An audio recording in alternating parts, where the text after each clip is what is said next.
The lights dimmed until only a faint glow lingered on the stage. A hush swept over the hall, the kind of silence that feels heavy, almost sacred. Out from the shadows stepped a boy, no older than 17, his shoes scuffed, his shirt patched at the elbows, his entire frame carrying the weight of a life far harder than his age should have known. In his hands was a guitar, second-hand, the wood worn smooth from years of practice under streetlights. The crowd murmured, their curiosity tinged with doubt. Some leaned to each other, whispering, "Who is he? Can he even play?" Their eyes caught the faded instrument and the boy's trembling hands, and already, judgment was cast. The host's voice broke the silence. "Please welcome Daniel." A weak applause followed, more out of politeness than belief. Daniel stood frozen for a moment, his breath shallow. He wasn't here for applause. He wasn't here for fame. He was here because this was the only way he knew how to say thank you. Then, a single chord rang out. Thin, fragile, but strangely haunting. The melody of Hotel California began to pour from the old guitar.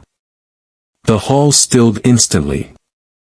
Something in the boy's touch carried both desperation and devotion.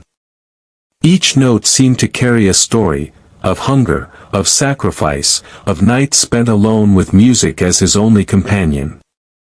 Behind the curtain, an older woman pressed her hand to her lips. Her dress was worn, her face lined with exhaustion, but her eyes were alive with tears. She knew this song.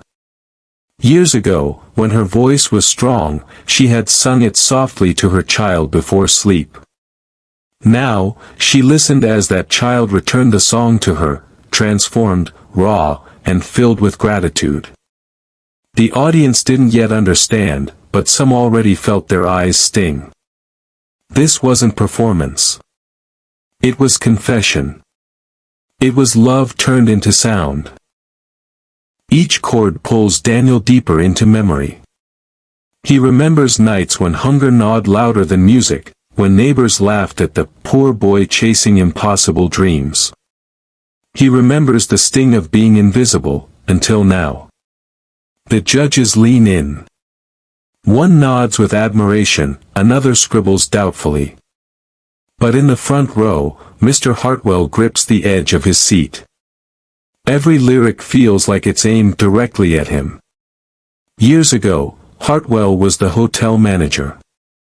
A sharp suit, quick decisions, little patience. He remembers her, Daniel's mother, standing at his desk, pleading for work. He turned her away. "We're full," he said coldly, without looking up. She walked out, clutching her son's hand, dignity shattered. Now, that same boy stands here, pouring his soul into the very song she once hummed while cleaning his lobby floors. Hartwell's throat tightens. His vision blurs. The crowd rises into a standing ovation as Daniel's final note hangs like smoke in the air. Applause crashes like waves. People weep openly. But Daniel's eyes lower. The ovation feels distant, hollow. What good is applause when the one person he wanted to hear him is gone? He bows awkwardly, tears falling faster now. The curtain begins to close, but destiny isn't finished. Because someone in this audience carries a secret.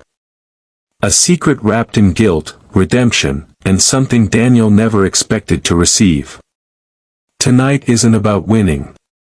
It's about truth colliding with the past.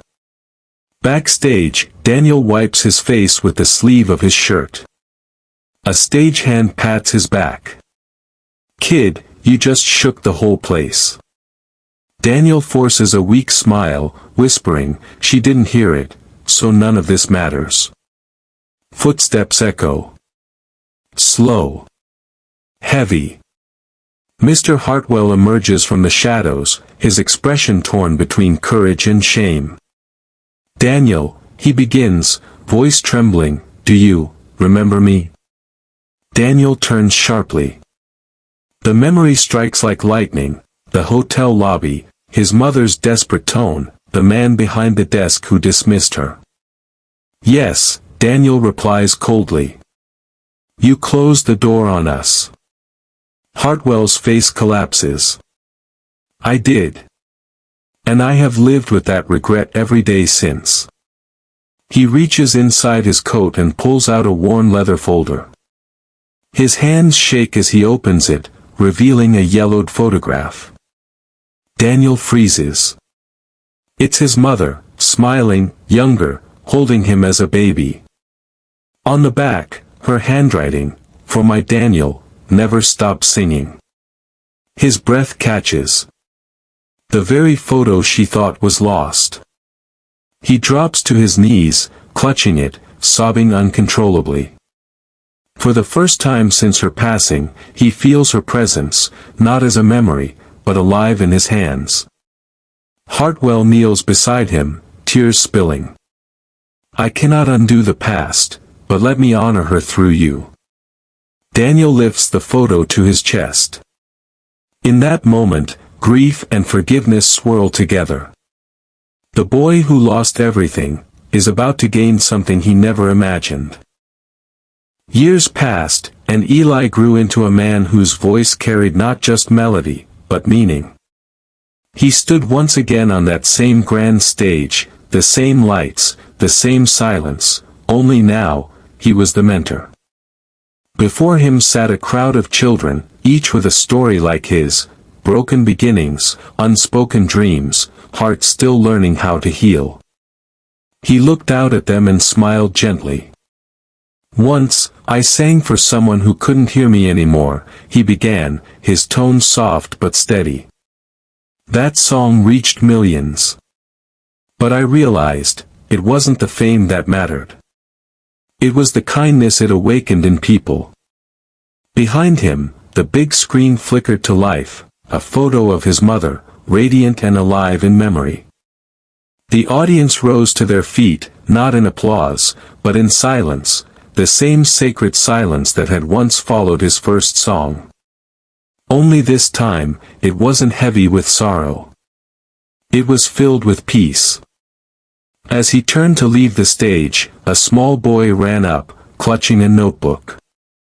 Will you listen to my song?